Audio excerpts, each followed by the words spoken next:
Seed makes room for you. Ano itong topic this morning? Atong pasalamatan ng Ginoo. Ang Diyos naghatag na ito gifts. Okay. All of us has gifts. Katapusan na ito, ano na yung mga gifts. Or gift. Some people have only one gift or some gifts. Tunay na lang ngayon mga gasa, one wala. Walay usa din nga wala yung gasa, kundi ang tanan at tunay yung gasa. Okay, hindi ka butahon na kaigsunan, matamputa. I-focus na ito ang mga unang karoon sa pagpabalik sa pulong sa Ginoo. Huwag sa kini sa paghatag na ito o pagpasilong mo sa pulong sa Ginoo. I repeat, faith coming by hearing and hearing by the words of God.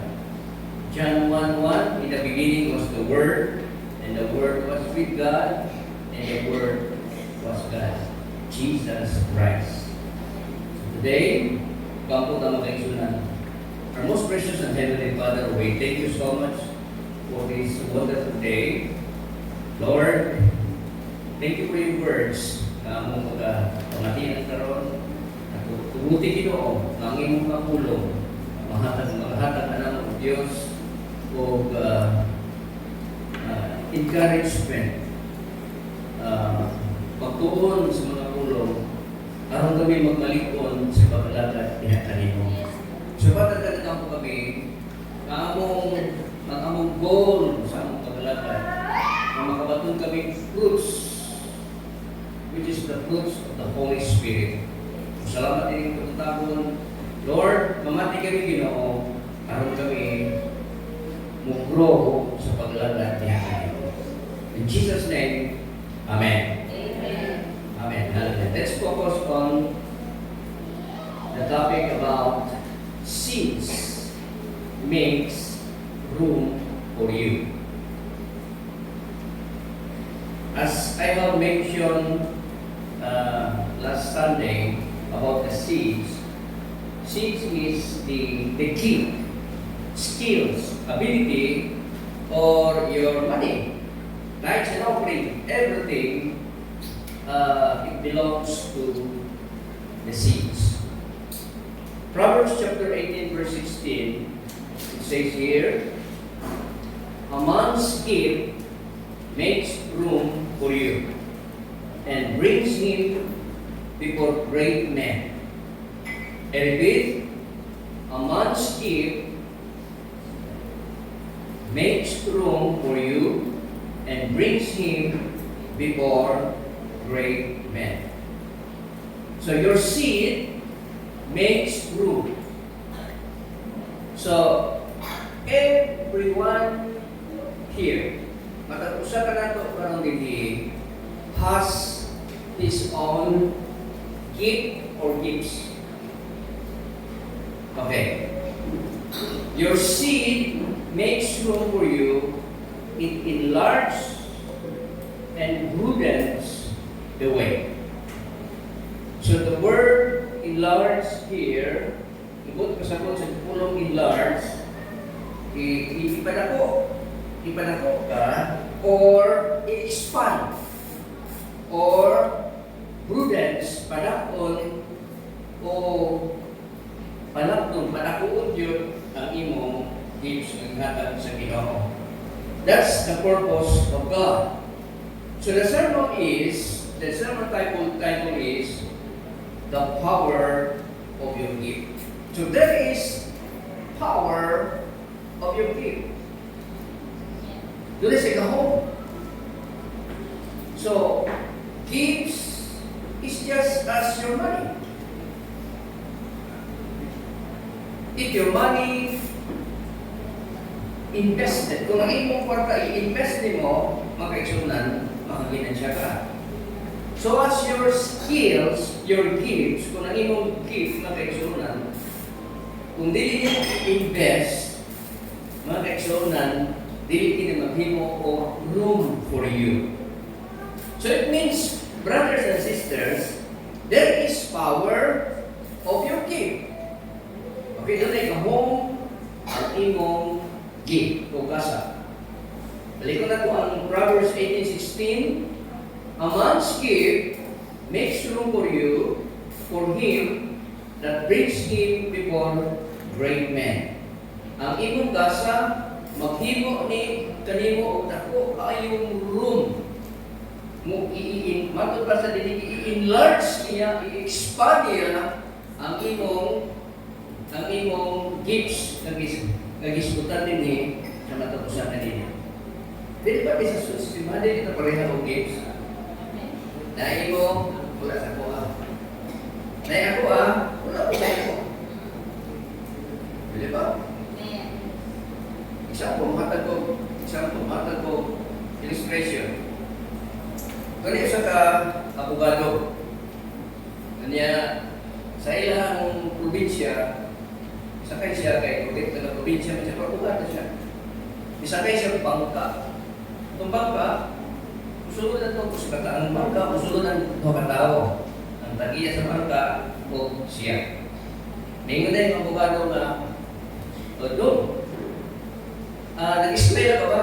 Sir, wala niyo po eskwela. Half of your life mawala sa iyong kinabuhi. So, sige lang, sir. Bahala ko lang sa eskwela. Mga namigod kukri man may wala ko sa eskwela. Kasi ako doon, abogado. Nakaka ng pagdanan, nakakwarta, nakakal ko ng propiedad, nakakukita, nakakukita income sa ating pag-abogado. Mga ito nga, samtang nag-agi sila sa suba, mga kaigsunan, nag-agi sila. May abot, ang kusog kaayo, wala din naman naman dito sa unahan, kusog kaayo ang ulan, o kanya, may kusog kaayo ang baha.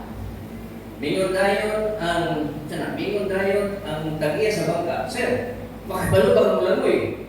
Isa, don't believe you can kubalo mo lang mo eh. Half of your life will be lost. Or even whole of your life will be lost. Abogado ang iyang gift, abogado siya. Ang usang magbabangka lang, ang iyang gift, magbabangka lang siya. Kasi nabuhay nila ditong duha. Katong tagiya sa bangka, kabalo mo siya mula ko eh. So, naya ako, wala imo. Naya mo ha, wala yan.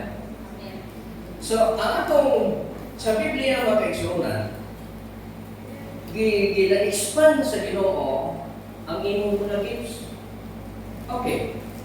Ang akong message is about God has placed unique talents. Dapat may talents? Okay. Dapat may gifts or talents within every person to be developed.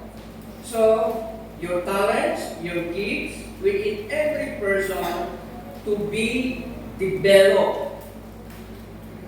So, ang imong gift and talents, we need to be developed. Diba?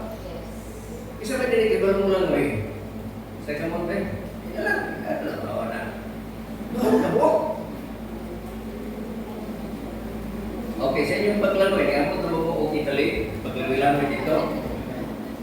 Wala nyo ba, i-develop ang yung paglaro eh, di ba? Yes.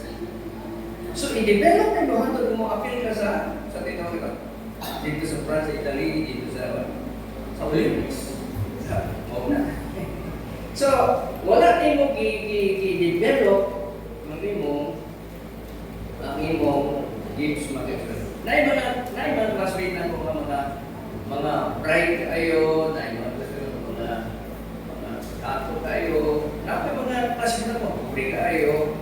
Magkita namin karon mga kami na tigulang, na mga dato na mga bright kayo, mag-express na wala eskwela. Dato sila. Nabi po bright kayo, professional na. Nga naman mga kaigsunan, ang ilang skill, ang ilang talent sa mga kaigsunan, ilang i-develop sa mag-eskwela. Amen? So as in the service of the Lord, sa atong paglalakad sa Ginoo, we need to develop it. Amen.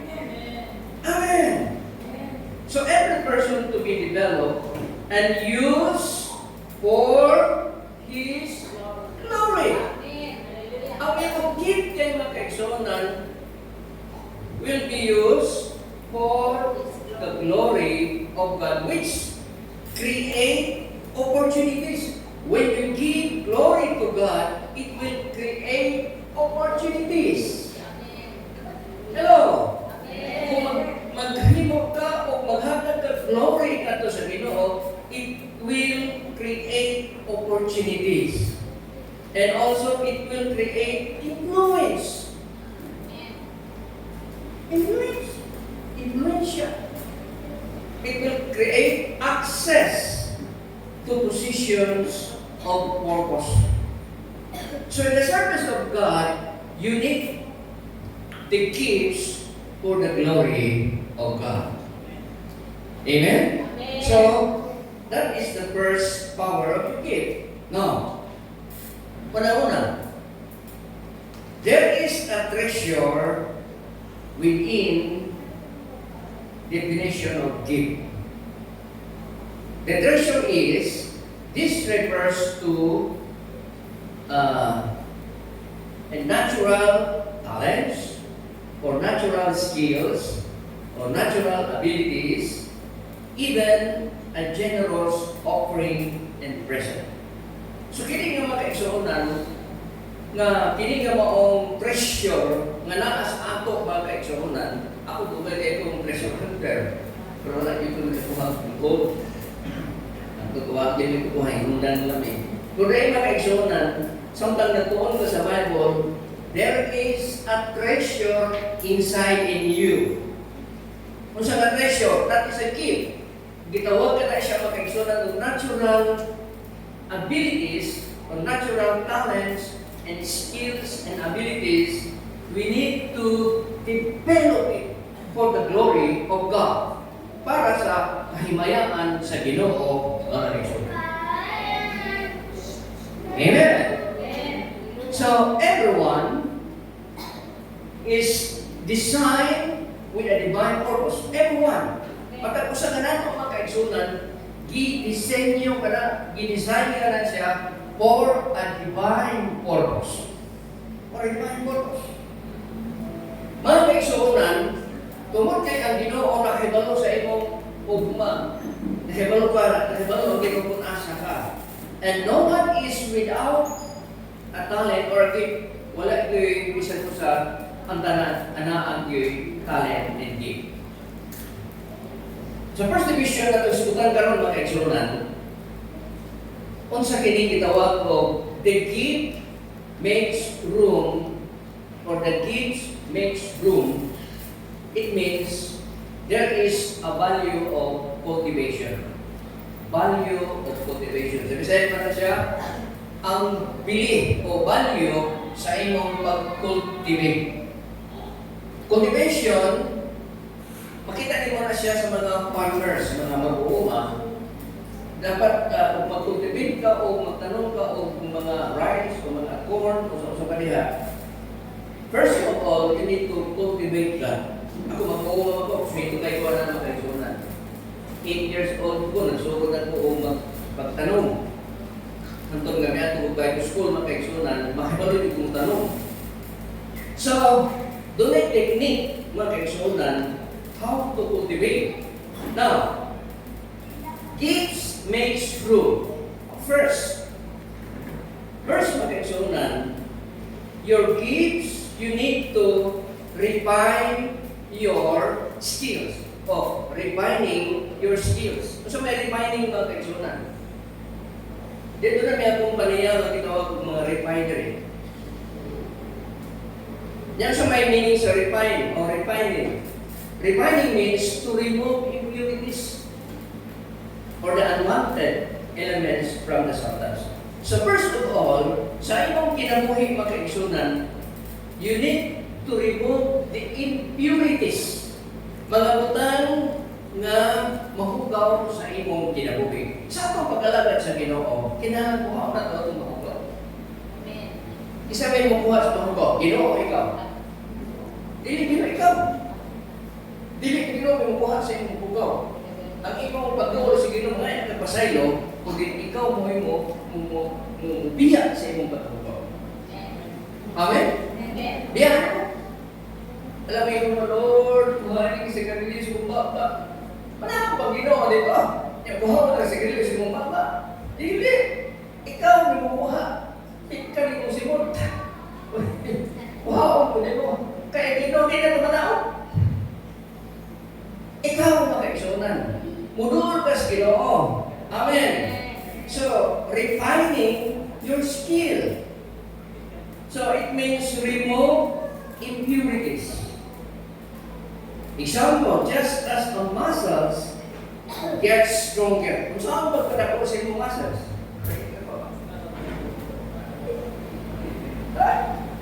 Hindi ko tinapon yung kaisunan kaya hindi ko na yung muscles. Kung saan magkadako sa imong muscles? Exercise kada adlaw. Asa kang mabukat, managko ang imong mga muscles. Diba? How to exercise, how to be, just as a muscle gets stronger, your gift grows as you develop it. The more you use it, the more you use it, the more room it creates for you. The more na imo kining gamiton, the more kining ang dako, the more kining mahimo kang tungganon, the more na mahimo kang usana. Nako iha sa gingharian sa langit tungod sa gifts ngayon gihatag niya tayo. Amen. Dito tanan mo pilit ang kurso sa atong pag-eskwela. Dito na, ang mga bata, pilit sa kurso. Pero mga kaigsunan, bisa kayo mong kurso pinaka-ubos kayo. Pero kung i-develop nyo mga kaigsunan, diha ka i-bless mo, Ginoo. Nabi silingan, di ba? Nabi silingan mga kaigsunan. Kubri kayo. Kunya, kutob na siya sa grade 6. Grade 6 lang po. Kanili na mga eskula yung tatay o nanay. Pag minyo niya makaisunan, nag-business sila. Siya pa nakasawa, nag-business sila. Hangtod i-bless sila sa Ginoo. Hangtod na nakapalit sila ng propiedad. Kung yan, nakapalit sila ng barko. Ito na. Kapalit ng barko. Grade 6. Kaya i-develop niya pag-ayo ang iyang skills sa business. Amen. So ito din, the more you use it, the more room it creates for you. Dahil kinahuna makaisunan, sa unang iyong ko nga ang vocation or di mani profession ng among vocation lang na siya. Dan pag-pastor, vocational naman na. Pero para sa ako makaisunan, as the Bible says, it is a profession. Oo. Daghan kayo na dili gusto magpastor. Para sa ako dili ko gusto magpastor makaisunan. Kaya pagpastor, pinili sa Ginoo. Kaya daghan dili gusto magpastor nga naman. Wa may sweldo. Pero ang kaisunan, kung i-develop nimo ang imong pagpastor, i-develop nimo ang imong pag-alagad sa Ginoo, it will make room for you. It will enlarge your territory, enlarge your financial, it will enlarge your family. It will create room for you. Now, pag-aksyonan, kung sa naging paghahatag-hatag sa Ginoo sa imong kinabuhi, use it for the glory of God. Amen? Mga kasi pag-aksyonan. Then, first is refining your skills. Secondly, there is a preparation. Okay. Now let's go to the preparation. Preparations leads to opportunity. Okay? Because the word preparation, it is the action or process of making ready. The word preparation, usa kini ka action or process of making ready. Sabi ba, doon na kayo gamay na skill, na kayo gamay na talent, kanya prepared ka ay pa. Doon na kayo talent na singing, praise and worship, kanya dili ka prepared, guba ang ibang praise and worship diri. Diba? Okay, doon na kayo talent na magtugtog, kita, so kada, kanya dili ka mag-practice, baka-eksonan, magguba ang atong praise and worship. Hindi. So, kinahanglan doon na gitawag o preparation or a process of making ready because it will leads to opportunity. Mas maling gitawag o opportunity is gutan din. Opportunity is the door that offers to a new possibilities progress and advancement. Ang mga posibilidad sa mga tao na nag-prepare mga kaigsunan, sultihan mo ikaw, ang mga taong preparado, aduna siya'y opportunity. Nagsabot po, magliko sa beach, sa Danmar Beach Resort. Ligo mo dito. Sabot mo, wala mo preparation, nagabot mo dito, sa may imong kanon. Mga pasmo mo dito. Diba? Kinahanglan lang tunay preparation. Because preparation, it will lead to opportunities. Tunay mga opportunities sa atong pagkalakad sa Ginoo mga kaigsunan, kinahanglan lang prepare kanunay. Amen. Ano ba kantunin mo sa simbahan? Nag-prepare na kanaan na kuhanan ng testimony. Pero, si sister, patitugol, wala siya andam. Taktakan sa istorya. Oo. Si brother, ito patitugol. Taktakan sa istorya. Wala, hindi siya prepared. So, kinahanglan na andam ka kanunay, mau naging sa mga kasulatan, bisan ka rin sa imong pagpanuti sa sulod sa simbahan, iandaman din mo na siya ang kaigsunan. Kami mo sa atong Bible Discovery kanina, ang 5 gifts in Ephesians 4:11, pastors ang pinaka delikado na trabaho. Ang mga evangelist, uman sila buwali, wala pa muli. Kami mga pastor, mga kaigsunan, mula-muhay sa mga pagsulay. Kita ka mga member na maayo, na mga member ni maayo. Pero kami mga kaigsunan mga pastor, okay lang. Sige, okay lang. Okay lang siya. Oo. Ngayon mga kaigsunan, ang trabaho kung dilinin mo siya, dilinin mo na siya trabaho ang lintin, it will not enlarge your room. Kung kung taas ka pasensya sa imong trabaho, it will enlarge your room. Diba? Ikan ka sa oras na ma-promote ka mga kaigsunan sa posisyon na imong di-trabahuan. Ayaw mo po na tuwara ka, pagsulugin mo sa pag-apply mo sa trabaho, siguro janitor lang ka. Pero professional ka.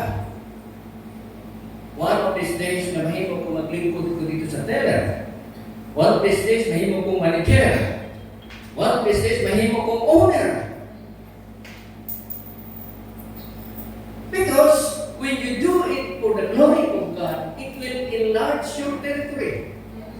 It will enlarge your life, your skill, your talent. Amen. Sa paglagat sa Ginoo mga kaigsunan, preparation ang ikinahanglan. While waiting for the opportunities, sharpen your skills. While waiting for opportunities, sharpen your skills. Tatong nagkulat sa mga opportunity because they are prepared. Andam sa kanunay, mga kaigsunan, it sharpens your skills. Amen? Amen. And when you are prepared, God open doors. Hallelujah. When you are prepared, ang Ginoo mag-a-apply o mga putahan para sa imong kinabuhi. When you go, wow, this blessing, panalangin kami ako sa imong kinabuhi, kani ako sarado, kani ako wala tayo mahimo, kapag garon, the blessings of God opens for you. Daghang mga doors nga mag-apply para kanimo mga kaigsunan. Daghang mga opportunities nga gihatag ka kanimo mga kaigsunan. It is because you are prepared. Andam yung ganunay mga kaigsunan sa imong kinabuhi bisan pa sa pagbalik sa atong Ginoo. Andam ka ganunay. Hallelujah. Next is diligence in service. Kung sa manang diligence, sa Bisaya na siya kakugi or kasipagan. Kugi ba na ng mag-alagad sa Ginoo? Masipag na tayo sa pag-alagad sa Ginoo? O tapunan ka, tamad-tamad ka sa pag-alagad sa Ginoo? So, diligence in service or kakugi or kasipagan, sipag at tiyaga, sipag at tiyaga sa paglilingkod sa Diyos. Amen. Dunay sipag at tiyaga, masigasig na paglilingkod sa Diyos. Amen. Ang pag-alagad sa Ginoo dito, because the word diligence in service is the steadfast, passionate, and detail-oriented dedication fulfilling duties for God and others of the resulting excellence, promotion, and spiritual rewards.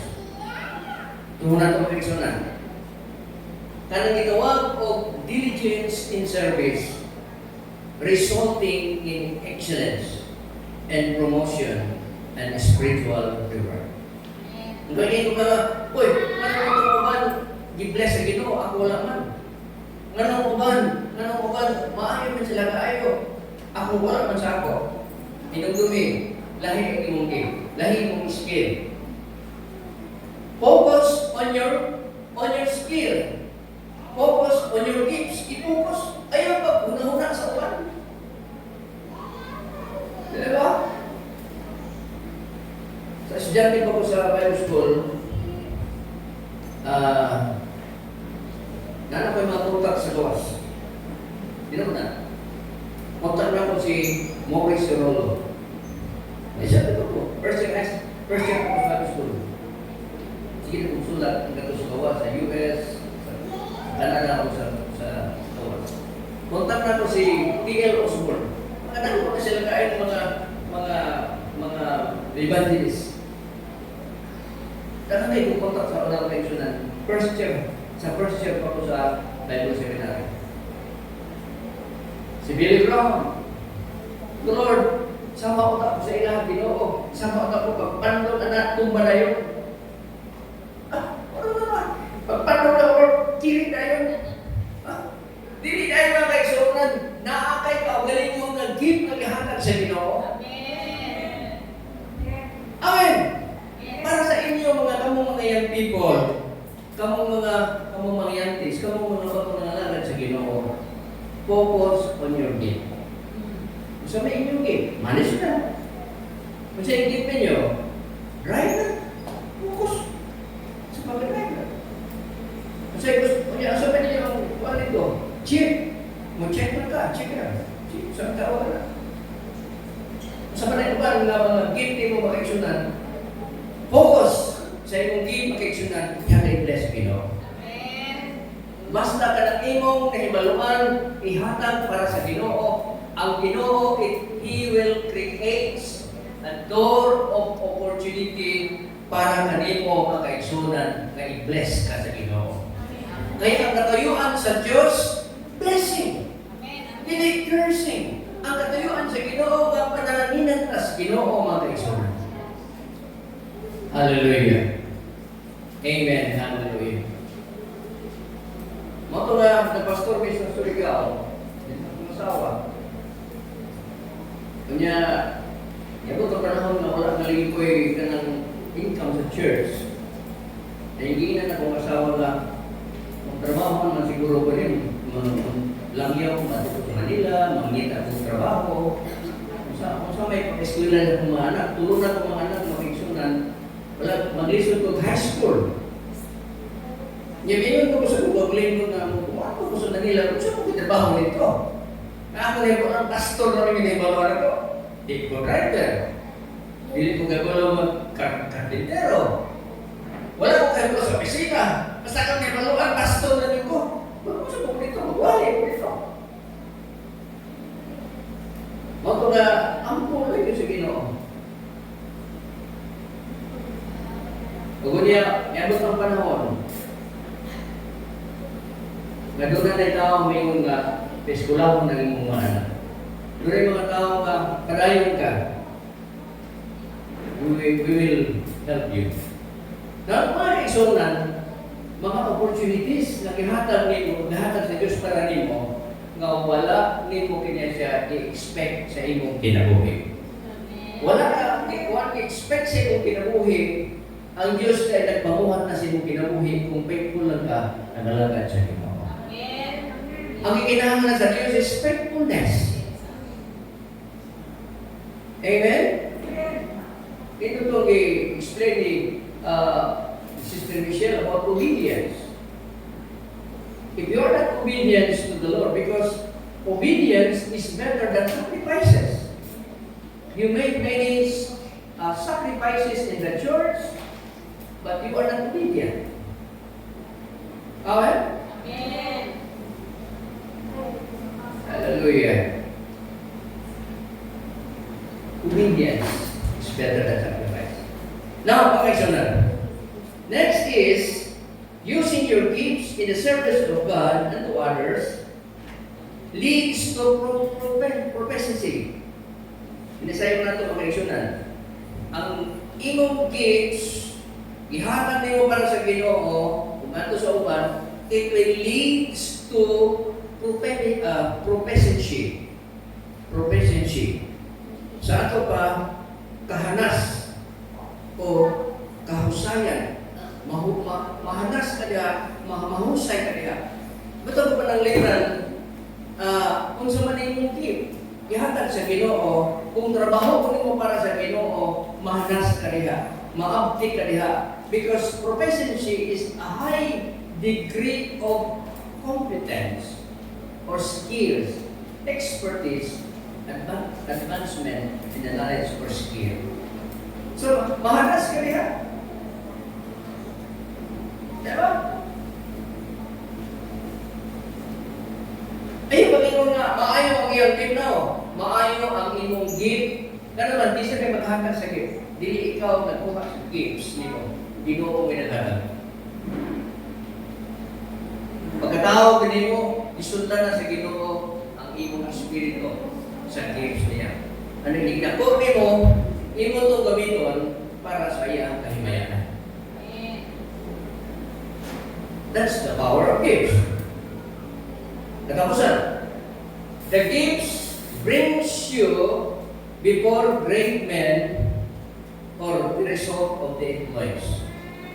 Ang imong gifts diyan mga kaigsunan, it will bring you before great men. Ang imong skills, padalon ka sa Ginoo, ngadto sa mga dagko nga mga sana dagko nga mga tao sa kalibutan. Amen. I will prophesy. Maghatag ko propesya mga kaigsunan.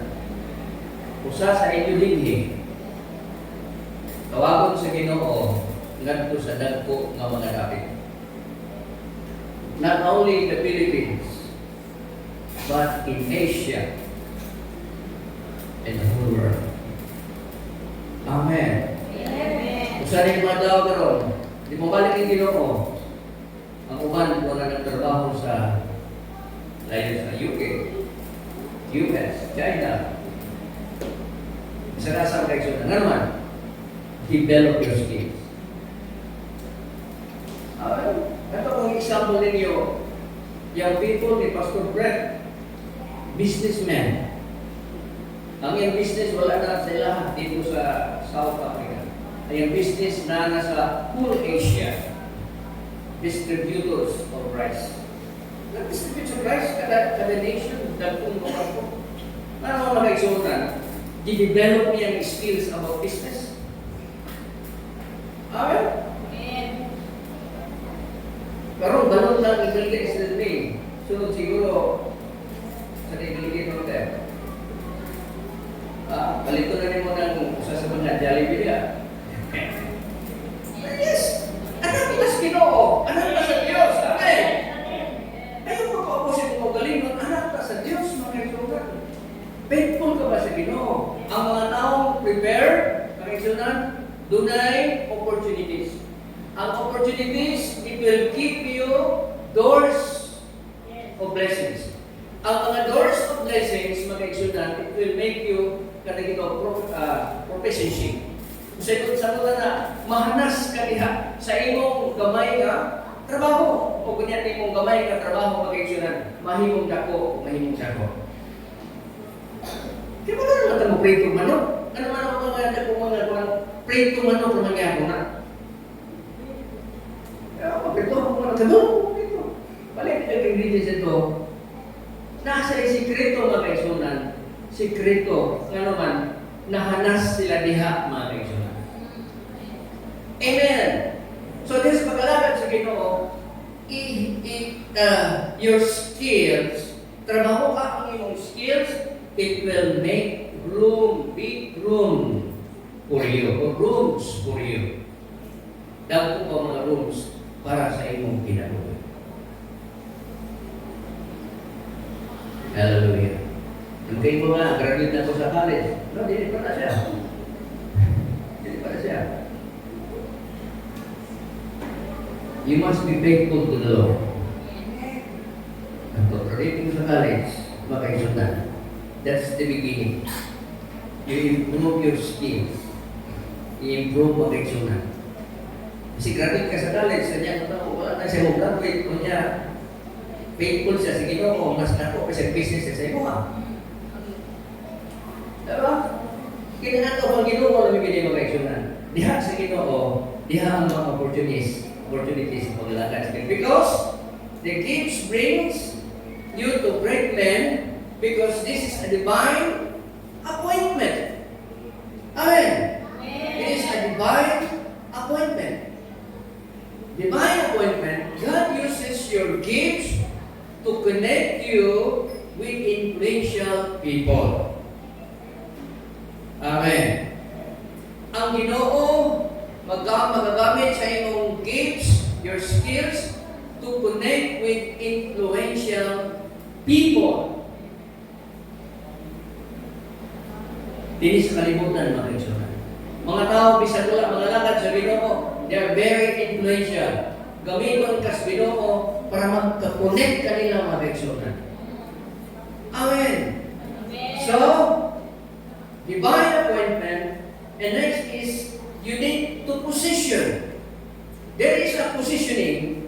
Your gifts often bring opportunities that traditions, qualifications cannot. Ang imong gifts, mga kaigsunan, gifts na gihatag sa Ginoo sa imong kinabuhi, often brings opportunities. Example like Joseph. Who was Joseph in Genesis? Kinsa man to si Joseph? Anak, kauba ang membro sa 12 tribes sa Israel. Napreso siya. Pero unsa may gift ni Joseph? What was the gift of Joseph? Dreams. Ang iyang gift, mga kaigsunan, wala siya sa pagsulti, dili siya engineer, dili siya tanan. Ang iyang gift, mga kaigsunan, unsa man? Dream. He was a dreamer. Magdamo ko lang siya, mga kaigsunan. Grabe, magdamo ko siya, tinuod. Sa itong damo ko na ito, tinuod. Diba? Kita damo ko tayo, dato ko ini. Diba? Pilipino ako. Si Joseph ang kaigsunan na yan, mga kaigsunan sa man. Magdadamo ko lang siya. Bugo niya, dunay nakita na vision ang Paraon dito sa Egypt. Bugo niya, si Joseph kuha nga mahimong translator. Pag-translate sa gifts sa Paraon. Umabot pa sa kasulatan, Joseph's gift of dream of interpretation brought him before Pharaoh. Pero, ipadala siya dito sa trono ni Paraon. Tungod lang siya ang gift, mga kaigsunan. Napagka-gift of dreams siya. Dito na. Kasi undang ko si President Marcos. Kunya, kuha ito'y maka-interpret. Kasi ikaw mo yung interpret hindi. Tulad ng kakwisto sa doon niya. Your gifts, very small gifts, pagkaigsunan, kung magpagamit ka sa Ginoo, gamito na sa Ginoo, magkaigsunan. Amen! Okay. Nasunod ni Kuban, ang Ginoo mag-bless ka ng tanan sa atong mga mensahe. Ako ni Kuwasun sa next Sunday, kung hinaot ko nga ang Ginoo mag-bless sa atong mga gifts, magkaigsunan. Next Sunday, I will talk about the principles of generosity. So may tawagan siya, ang prinsipyo sa mga mangginakagon, the gift as an offering. Doon na may prinsipyo makaigsunan kanang gitawag o generosity. That's part of the message. So if your seed, ang imong liso of as a gift or skills, gamitan na para sa Ginoo. Kung ang Ginoo, nagpapanalangin ka rin mo. It will make room for you. It will enlarge your room. It will enlarge your territory. It will enlarge your financial, sa imong financial pakiksunan. It will enlarge your life. Pakiksunan. Kung you are obedient to the Lord. Obedient na ka sa Ginoo. Kung ang Ginoo, mag-bless sa imong Ginoo. Napakan akong Ginoo. Hindi ka lang, makikita ang salamat nato sa Ginoo. Kung ang Ginoo, mag-bless ka natin tanan. Kita na po, doon na tayo mga kitang tanan, doon naman tayo mga dasal, doon na tayo give, salamat na sa Ginoo. Kung sa man ang imong gift, gifts, naiban siya na mag-give, doon na kayo na duha, tulupan, gifts. Kung usan niya na ang pinagkadako sa inyong pinabuhi. Ihalad na sa Ginoo, mga kaigsunan. I-prepare ka ng kaigsunan. Kung ma-prepare mo na siya, it will create opportunities. Kung tunay mga opportunities, mga kaigsunan, it enlarge your territory. I-enlarge sa Ginoo ang imong blessings. Gamay man ang imong pinabuhi karon, gamay man. Pero kung obedient ka sa Ginoo, sundihan ko ikaw kaigsunan. The Lord will bless you. Kung sa din mahimo kang businesswoman.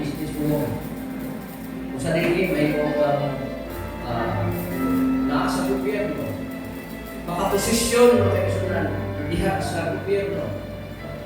Kung sa din makaposisyon ka sa Asia, sa whole world, I declare in the name of the Lord Jesus Christ. Hallelujah. Hallelujah. Ano man, kaya ang nagiyas kalibutan ang Ginoo. Ang nagiyas sa iya ang danan dinhi. O sa dinhi nining akong gamay na simbahan. Dinhi magagikan ang dakong mga opportunity kung obedience ka sa Ginoo. Wala na sa edad. Ito ka taas ng pinag- No. Wala na sa edad. Wala sa edad na siya mag-ayun. Kung basahan mo ang history sa KFC, bago siya na nagsumot, 80 years old siya. At the age of 80 years, dito nagsumot sa kaigsunan niya ng dako na business ng KFC. Mga kaigsunan,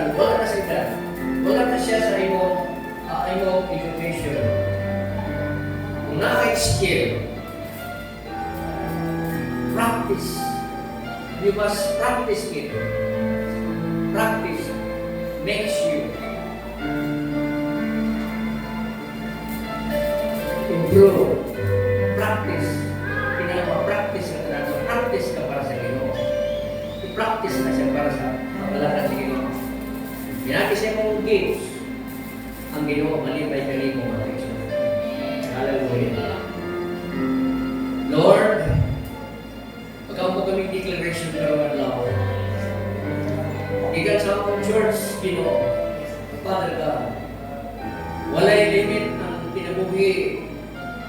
Walay limit, Ginoo. Kung imo mga anak, ikaw ang tatiya sa kalibutan. Ikaw ang tatiya sa langit o sa yuta. Lord, ikaw din sa among congregation. Lord, mahimo silang naku din sa Asia. Makatulong sila sa mga business. Makatulong sila sa mga opisina. Whole Asia, to the whole world, Ginoo. Basta obedient na sila, Ginoo. Lord, hallelujah. I-open mo ang mga opportunities. Mga opportunity, Ginoo, yung mablihan din eh. Kung iyong grasya, magpadayon hangtod sa katapusan sa kalibutan. O Lord, ang iyong blessings, Ginoo, hallelujah. Iyong ipadagaya sa iyong kinabuhi, Ginoo. Hallelujah. Kinsa man sila karoon din, kinsa man ang Ginoo nag-istorya sa iyong kasing-kasing. You must be obedient, and your gift will give glory to God. Nalay ko ng Ginoo sa mga katapos. Daghang salamat, Lord, sa grasya ng ihatag na ng pagkakataon. Nalay ko ka sa mga katapos. Salamat sa mga tulong. Lord, naamong nabati ka ron. Makapalikod ka to sa among mga dapat. Makapalikod ka to sa among magsulod ka ng Ginoo. Dili na kayo na muna lang kung dili, Lord, it will make room for us. Mudahan ko, Lord, mudahan it will make room for us. Lord, hallelujah. I-revive kami, Ginoo. Katong mga impurities, mga bugaw, mga di mayang buhabon ka sa ngalan ni Jesus. Ako sa tubiyaan, ako sa tubiyaan. Kung dili na mo tubiyaan, magpabilin din na mo kinabuhi. Ihalan na mo kinabuhi at Ginoo para sa iyong kagiyot. Salamat, Lord. Father, Son, and Holy Spirit. Salamat sa iyong pag-bless ka na mo kinitaglawan. Tapos ang namo pagkuhan sa puno. Isang namo sa pisyo ang pinihingalan niya kanina. In Jesus' name. Amen. Lapakan mo.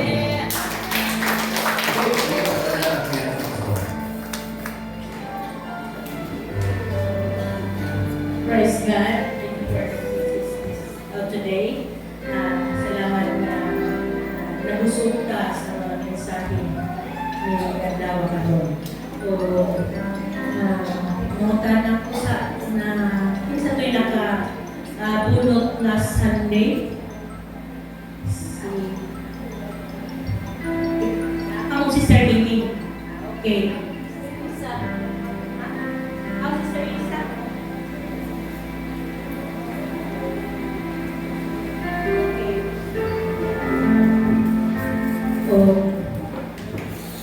Karoon na kita sa atin.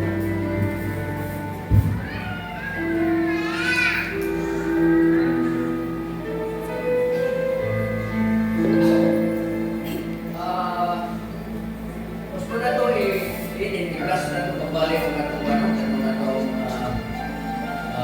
sana itong trabaho sa youth camping ito. Ang tanang mga facilitators